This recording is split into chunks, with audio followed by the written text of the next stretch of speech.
મારું નામ પ્રશાંતભાઈ ઈશ્વરભાઈ પટેલ છે। હું માજી જિલ્લા પંચાયતના સભ્ય છું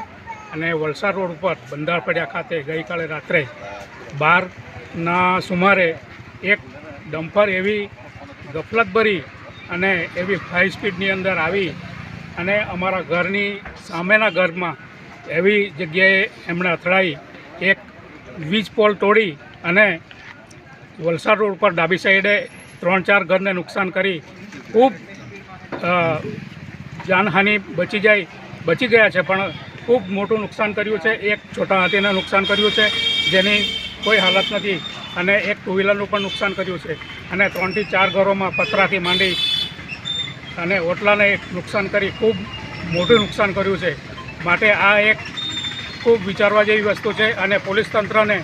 ખાસ મારી આ એક મીડિયાના માધ્યમથી જણાવવા માગું છું કે જે આવા ડમ્પરો 24 કલાક બેફામ હાલતમાં ચાલી રહ્યા છે એના પર થોડી રોક લાગે અને એના ઉપર કોઈ કાર્યવાહી સારી થાય અને જે કંઈ પરિવારને નુકસાન થયું છે એને પણ ખૂબ સારું વળતર મળે અને તાત્કાલિક ધોરણે એમને એ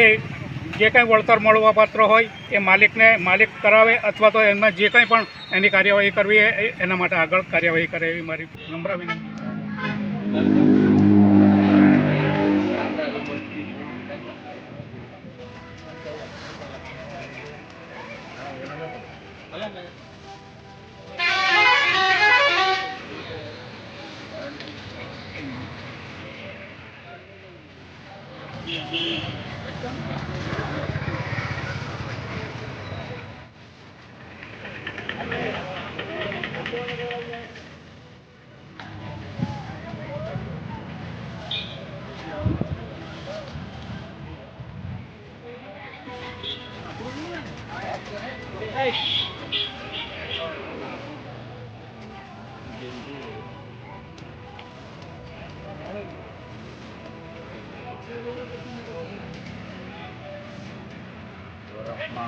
હા